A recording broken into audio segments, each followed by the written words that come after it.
So Servassier Dennis struggled in a couple of moments in week one for the Bucs win versus the Atlanta Falcons. Do you guys think that this is just nervousness, or do you feel like this is going to be a negative trend going forward? Let's talk about it. Shout out to Sleeper, by the way, for being the proud sponsor of this channel. More on them in a little bit. So you guys loved the Antoine Winfield Jr. film review, so I decided to dive back into the film today on two plays specifically that were pretty bad overall for Servassier Dennis. And I do want to say there were some good moments for Dennis in this game, especially in the run game where he went out there and made a couple of plays. But there was two just really glaring bad plays that he made that I wanted to look at today. Both involve Falcons star running back Bijan Robinson. So this is the first one. It was a 50-yard touchdown pass thrown from Michael Penix to Bijan Robinson.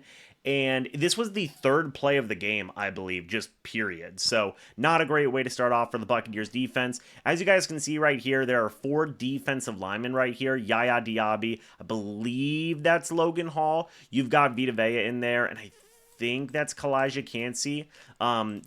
So let's go ahead. And then you've also got Hassan Reddick there. Servassier Dennis is there. Zahn McCollum's at the bottom of our screens. I think Tyke Smith is right there at the 40-yard line. Antoine Winfield Jr. is at the 35 line.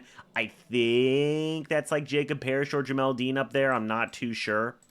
So we're going to have to wait and see how this goes. But, there's a little bit of movement here from number 82. Zion McCollum is trailing him, kind of falls back into like a zone type thing, I guess. I'm not great with formations and stuff like this, right? But this is one high safety for the Bucs. I do know that. Winfield is the only deep safety there. So the ball is snapped. Reddick is going to fall out of coverage and go in there. Same thing with, I think that's either Jacob Parrish or Tyke Smith. He is going to drop into a pass rush as well. So the Bucs are sending 6 right now. That leaves you with 1, 2, 3, 4, 5 defenders back there covering this defense. You've got 3 guys out here running routes.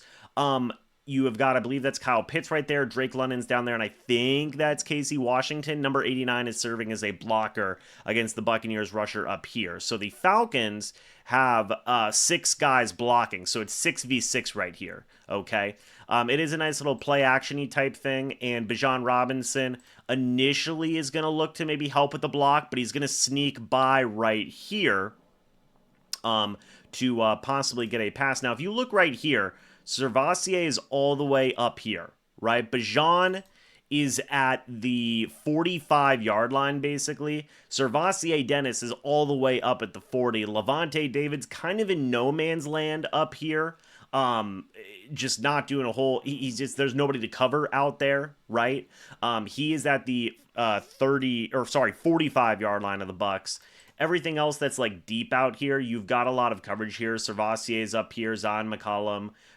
Number 23, I think that is Tyke Smith, and then Antoine Winfield Jr. all up here covering deep stuff. So you have a lot of this deep stuff covered right now. I will say, in terms of the instincts to get down here and attack Bijan Robinson, that's good instincts there from Servassier Dennis. Okay, I'm not going to deny that at all. But then Bijan makes his catch. If you look, there ain't a Tampa Bay Buccaneer in a mile, folks. In a mile. Again, Levante's on the other side of the freaking field. Winfield's covering Drake London all the way down here at the 30. You got Zion McCollum and Tyke Smith all the way down here at the 20. It's Bijan Robinson versus Servassier Dennis. That's it. If Servassier cannot make the tackle here, it's gonna be a big gain because there is nobody else even in 10 yards, 20 yards. You got this pylon over here, but like, if Bijan gets past Servassier Dennis, it's ugly, okay? That's just the fact of the matter. So what happens? Well, it's one-on-one. Servassier Dennis does not take the best angle in the world. Bijan just keeps on going to the outside. Servassier Dennis gets into a situation where he has to start chasing Bijan Robinson, and Bijan just runs right past him. It was a terrible angle to take, right? By this point, then, you have a blocker in a Kyle Pitts, and it just begins to break down, right? Tyke Smith gets blocked. Levante David's coming back. By this time, Levante is not going to win a foot race against Bijan Robinson at this point in his career. And Zion McCollum, it was too late for him to bring over some help. So the big crux as to why this play went so south, right? Number one was the Buccaneers were looking to cover all that deep stuff, and it left SirVocea Dennis on an absolute island, right? That's just the fact of the matter. Now, I don't 100%, look, Levante David being on an island over here, he has to worry about number 89 swinging out and possibly catching a pass as well. You've also got to be worried about Kyle Pitts streaking across the field right here. Again, you're keeping an eye on number 89. You're also keeping an eye on Michael Penix, because if this side of the field's completely blank, well, guess what? There's a running lane right there. Levante David's covering up that running lane by being right here, okay? Real quick, before we dive deeper into this, though, I do want to say shout out to Sleeper for being the proud sponsor of this channel. If you guys use the code MrBucs, you guys will get a $100 deposit match up to $100. Again, download the #1 sports app today and enjoy football the way it was meant to be, guys. That is together. You guys can chat about your favorite sports, get the latest news, stats, and everything that you want to see. Again, huge thank you to Sleeper for being the proud sponsor of this channel. So again, back to the play. Levante being over here, his sole job is to, 1, to cover number 89, and 2, to make sure Michael Penix doesn't do anything crazy, right? The deep stuff's being covered by Smith, McCollum, Winfield, and SirVocea even. If he goes down early to go check Bijan Robinson here, well, then one of these guys is going to get the ball, right? It's going to go to Kyle Pitts. It's going to go to possibly Drake London. So I don't blame SirVocea for being in this area, right? They're really, because look, if he were to be down here now, well, guess what? Kyle Pitts is getting that ball, and it's going to be a big gain anyway, right?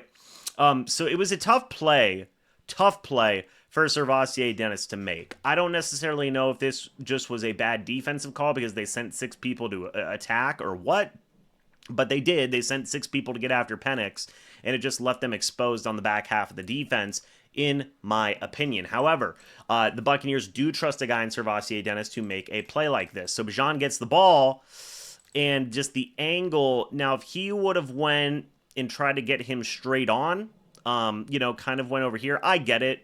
Bijan would have cut up field, and then it would have been the exact same type of situation. There isn't a great way for SirVocea Dennis to handle this, in my opinion. Like, this was just going to be a bad situation. Hits him with a little bit of a stutter move. SirVocea Dennis just gets hooked with it. I don't blame him. And Bijan does Bijan Robinson things. He forces SirVocea Dennis to take a bad angle here, but there was a lot more to this play than just, hey, Dennis makes bad play, right?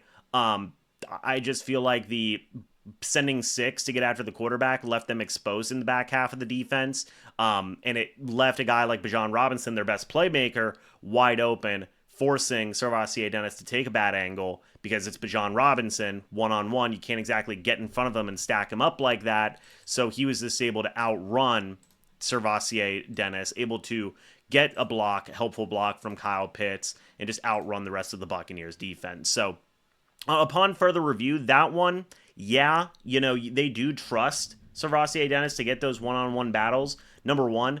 And yeah, if he does want to be a starting linebacker in this league, he, should be able to make some open field tackles and stuff like that. It is Bijan Robinson, one of the best playmakers in the league, and also just the way that rush was sent and the way that the defense was formed in that moment. Unless it was a scenario where SirVocea Dennis was in the wrong assignment, which I have no idea. I don't necessarily know what his assignment was in that play. It seemed like he was in the right spot to me, and then was just a victim of circumstance. So that is kind of the first play there. The second one is pretty rough, man. We're going to go to 58 minutes and 3 seconds. This happened in the third quarter of the game, I believe. So the Buccaneers were trying to hold on, trying to still, win this football game. And you had this scenario happen in the shotgun. You have, for the Falcons, you have got 6 people on the line of scrimmage. Bijan Robinson's in the backfield. Drake London's out there. I believe that's Casey Washington and Ray McLeod out there as well. Right now on the defensive line, you have got, I think that's Anthony Nelson on the bottom of our screens. Chris Braswell is up there. I think that's Zion McCollum. I think that's Jacob Parrish and Jamel Dean. Winfield Jr. is down there. Tyke Smith is down there. I believe that is Levante David and Servassier Dennis. Vita Vea is in the middle. Kalijah Canty's in the middle, and Anthony Nelson is on the other edge as well. So you take a look. The ball is hiked. Now the Bucs send 5, maybe? Servassier, I don't know if his goal right here was to blitz and get after Michael Penix or what, but or I also don't even know if he was supposed to be in like man coverage here on Bijan Robinson, but it seems like he was supposed to be guarding Bijan, maybe. I'm unsure if he was supposed to blitz or then like, hey, if Bijan does run out for a route, bail on the blitz and then cover Bijan. I don't know. But you see the scenario here where the ball is snapped. Right now they're only sending 4, but then Servassier is coming in. He goes to the outside. It's just everybody else is kind of bailing here because there's a lot of deep stuff going on right here with London, Washington, and Ray McLeod. So, like, they've got this stuff covered down in spades. Like, Levante's in the middle of the field, fine. Jamel Dean's there. Zion McCollum's there. Winfield's coming to help McCollum.